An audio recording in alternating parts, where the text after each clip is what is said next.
Hello friend, welcome to my YouTube channel. I मैं स्वतंत्र पटेल और आज हम आपको केमिस्ट्री पढ़ाएंगे। केमिस्ट्री में आज हम क्लास 12 के फर्स्ट लेसन सॉलिड स्टेट के एक्सरसाइज को डिस्कशन किया जाएगा। आज बारी है क्वेश्चन नंबर 10 की, तो चलिए शुरू करते हैं।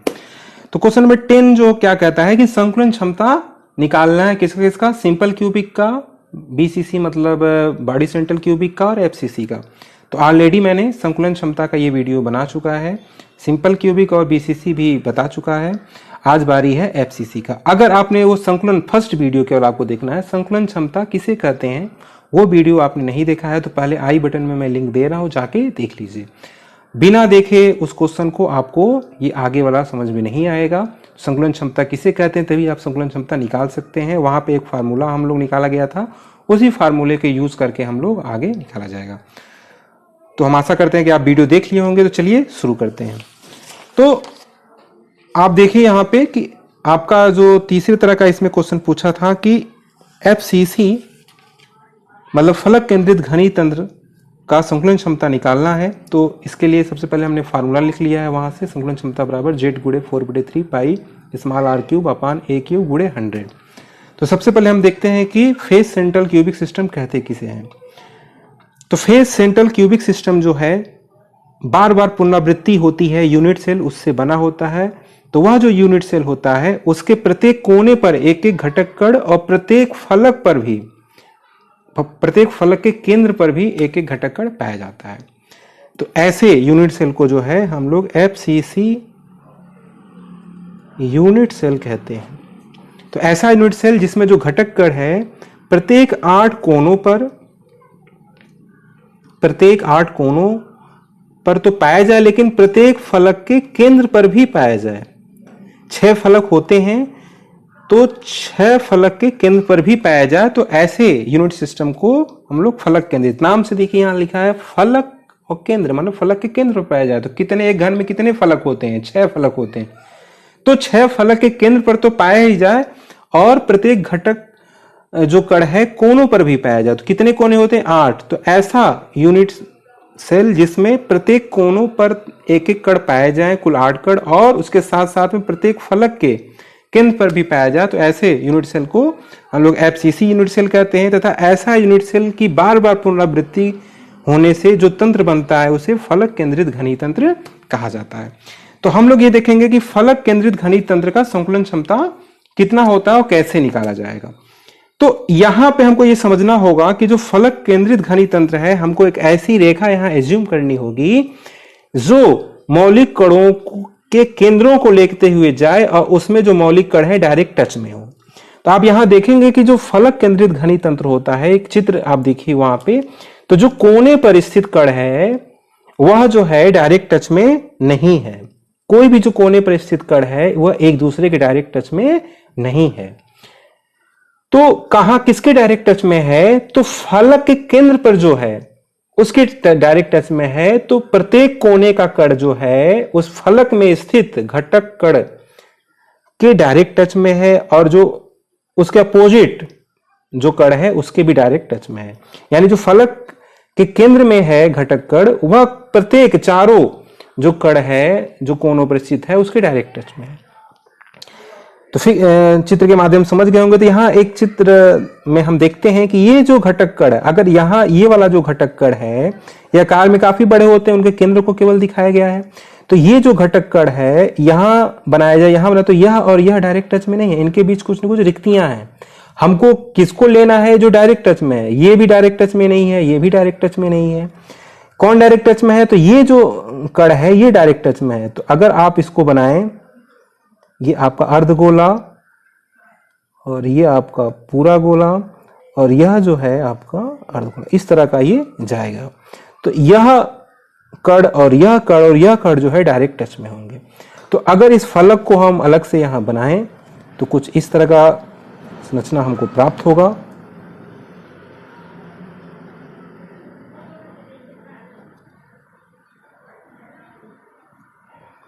तो यहां पर जो कण रहेंगे इसी भुजा को हमको निकालना है।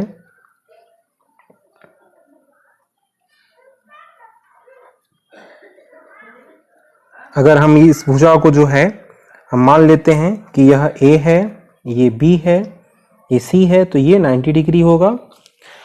तो हमको इस भुजा को लंबाई निकाल लेना है और ये हमको पता है कि ये स्मॉल आर होगा, ये 2r होगा और ये स्मॉल आर होगा। तो यह कितना होगा? अगर इस भुजा की लंबाई a है और इस भुजा की लंबाई a है, इस भुजा को हम क्या कहते हैं? इस भुजा को हम लोग फलक का विकर्ण कहते हैं, फलक का विकर्ण कहते हैं। देखिए यह हमारा घन का भुजा है, जो भी घन की भुजा है, यहां से यहां तक हम लोग बीसीसी में देखा था, इसको घन का विकर्ण कहते हैं और यह फलक का विकर्ण कहते हैं। तो यहां पे हम देखते हैं चित्र में कि फलक केंद्रित में जो घटक कण होते हैं कि कौन से दिशा में डायरेक्ट टच में होते हैं। तो अगर हम रेखा जो है कोई भी फलक, 6 फलक में विकर्ण खींचते हैं तो उस विकर्ण पर जो कण स्थित होते हैं वो डायरेक्ट टच में होते हैं। तो इसीलिए हम जो है यहाँ पर एक रेखा खींचेंगे और इस रेखा की लंबाई हम निकालेंगे। एक वीडियो के माध्यम से भी हम समझने का प्रयास करते हैं कि एफसीसी की अंदर संरचना कैसी होती है। इस वीडियो में जो संरचना आपको दिखाई दे रही है वो face central cubic unit cell की है, जिसे हम एफसीसी भी कहते हैं। तो एफसीसी यूनिट सेल किसे कहते हैं? तो ऐसा यूनिट सेल जिसके प्रत्येक कोने पर एक एक मौलिक कण तथा प्रत्येक फलक के केंद्र पर भी एक एक मौलिक कण पाया जाता है। इस तरह से 8 कण आपके कोने पर तथा 6 कण जो है फलक के केंद्रों पर पाया जाता है। तो यहाँ आप देखेंगे कि जो ब्लू कलर का रंग का जो प्रदर्शित कण है वो कोनों पर पाया जा रहा है तथा येलो रंग का जो है वो फलक के केंद्र पर पाया जा रहा है। आप ध्यान से यहाँ देखेंगे तो ब्लू कलर का जो कोनों पर स्थित कण है वह एक दूसरे के डायरेक्ट टच में नहीं है। आप कोई भी आप कोनों पर देखेंगे जो ब्लू कलर है एक दूसरे के डायरेक्ट टच में नहीं है, जबकि वह किसके डायरेक्ट टच में है? येलो कलर के डायरेक्ट टच में है। तो ब्लू कलर के केंद्रों को अगर आप मिलाते हुए खींचेंगे तो डायरेक्ट टच में नहीं है रेखा, तो यह रेखा गलत हो जाएगा। तो रेखा आपको कैसी लेनी है कि ऐसी रेखा खींचनी है जो मौलिक कणों के केंद्रों से होकर जाए, और मौलिक कण कैसे होते चाहिए? डायरेक्ट टच में होते जाइए। तो यहाँ पे देखिए 2 लाइन आप ऐसे खींच सकते हैं, ब्लू, येलो और फिर ब्लू। तो यहां पर अगर आपने ब्लू पे लाइन खींचेंगे तो वो गलत हो जाएगा। तो आपको कैसी लाइन आपको लेना है? तो जो किनारों पर है और फलक के केंद्र पर है, फिर किनारों पर एक रेखा देखिए आपके सामने खींची गई है। इस तरह का कोई भी रेखा आप खींचेंगे तो आपका आंसर आ जाएगा। तो यहाँ पे हमको ध्यान क्या रखना है? रेखा हमको कैसे खींचना है? तो ऐसी रेखा खींचना है जो उन मौलिक कणों से होता हुआ, उनके केंद्रों से होता हुआ जाए और वे मौलिक कण एक दूसरे के डायरेक्ट टच में हो। तो हमको केवल जो है फलक पर ही ऐसी व्यवस्था मिलेगी जहां पे फलक के केंद्र पर एक मौलिक कण रहेगा और किनारों पे स्थित रहेगा। तो वहां पे अगर हम रेखा खींचते हैं तो हमारा a का मान आ जाएगा और 1 की तुलना हम स्मॉल r से कर लेंगे। हाँ बच्चों, इस वीडियो से आप लोग समझ गए होंगे कि एफसीसी के अंदर की बनावट कैसी होती है। तो एफसीसी में जो फलक पे स्थित जो कण होते हैं, जो फलक के केंद्र पर जो कण होता है वह कोनों के डायरेक्ट टच में होता है। इसलिए हम जो है वह उसको लेते हुए एक रेखा खींचते हैं, कोनों को लेते हुए और फलक के केंद्र को लेते हुए एक रेखा खींचते हैं। उस रेखा की लंबाई निकालना है। तो आपको पता है कि ये 90 अंश है, ये भुजा ए, ये भुजा ए, तो AC बराबर क्या होगा? तो ये हमारा कण हो जाएगा। तो AC स्क्वायर बराबर हो जाएगा AB स्क्वायर, लंब का वर्ग प्लस आधार का वर्ग, AB square plus BC square.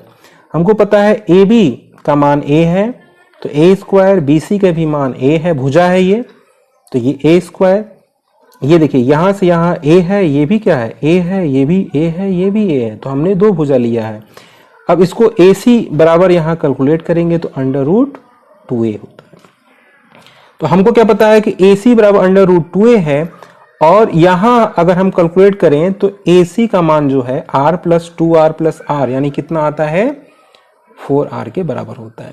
तो यहां हम क्या रख सकते हैं? यहां पे हम रख सकते हैं कि √2a बराबर 4r।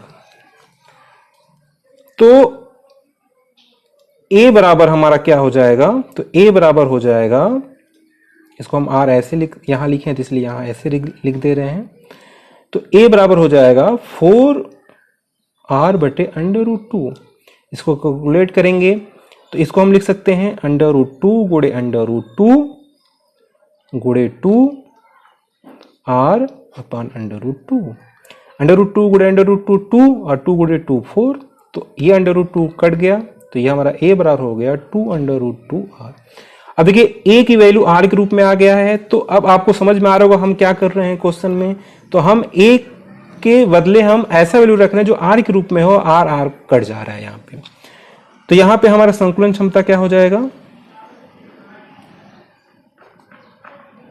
यहाँ पे हमारा जो संकुलन क्षमता हो जाएगा, अब जेड की वैल्यू एफसीसी के लिए क्या होती है, सबके लिए मैं लिख दे रहा हूँ। सिंपल क्यूबिक सिस्टम के लिए जेड की वैल्यू 1, बीसीसी के लिए 2 और एफसीसी के लिए 4 होती है। इसको याद कर लीजिएगा, आगे क्वेश्चन में बहुत मदद मिलेगा आपको।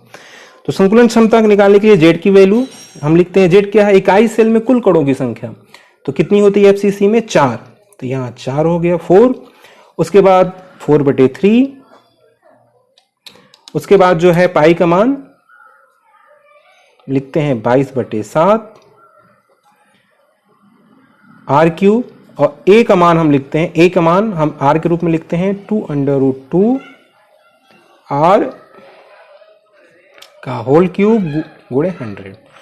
अब देखिए ये सारे वैल्यू जो है कैलकुलेट किया जा सकता है, आर आर से कट जाएगा, तो हमारा जो संकुलन क्षमता यहां आता है ये आता है 74%। तो इस तरह से हम जो है एफसीसी क्यूबिक सिस्टम का फलक केंद्रित घनी तंत्र का संकुलन क्षमता निकाल सकते हैं, जो 74% आता है। तो संकुलन क्षमता तीनों का हम लोग निकाल चुके हैं। तो एक बार हम यहां लिख दे रहे हैं सबका संकुलन क्षमता। इस संकुलन क्षमता से क्या हमको पता चला, इस संकुलन क्षमता से हमको पता चला कि सिंपल क्यूबिक सिस्टम में ज्यादा हिस्सा क्या होता है, खाली होता है। जो कण होते हैं बहुत अच्छे से व्यवस्थित नहीं होते हैं, इसीलिए सिंपल क्यूबिक सिस्टम का जो भी एग्जाम्पल आप देखेंगे वो बहुत अधिक अस्थायी संरचना नहीं होते हैं, ठोस बहुत इस तरह से जो सिंपल क्यूबिक सिस्टम के जो ठोस होता है बहुत अधिक अस्थायी नहीं होता है। बीसीसी का उससे अधिक होता है 68% और एफसीसी का 74%। अब एफसीसी का 74% का मतलब हम ये समझेंगे कि जो यूनिट सेल का जितना भी वॉल्यूम है उसका 74% हिस्सा कणों के द्वारा भरा हुआ है और 26% हिस्सा खाली है, जिसको हम लोग वाइट्स कहते हैं। इस तरह आपको संकुलन क्षमता समझ में आ गया होगा ये टॉपिक। तो यहां पे हमको बस एक रेखा एज्यूम करना होता है। वो रेखा हम कौन सा लेते हैं, जो कणों को केंद्रों को लेता हुआ जाए, और कैसे कणों को, जो कण एक दूसरे के डायरेक्ट टच में है। बस यहीं पे हम ऐसा, बस यही हमको यहाँ पे ध्यान रखना है। तो हम समझते हैं वीडियो आपको समझ में आ गया होगा। तो अगर कहीं भी कोई कन्फ्यूजन हो तो जरूर हमको कमेंट बॉक्स में बताएं। अच्छा लगा वीडियो तब भी आप कमेंट बॉक्स में बताएं। धन्यवाद।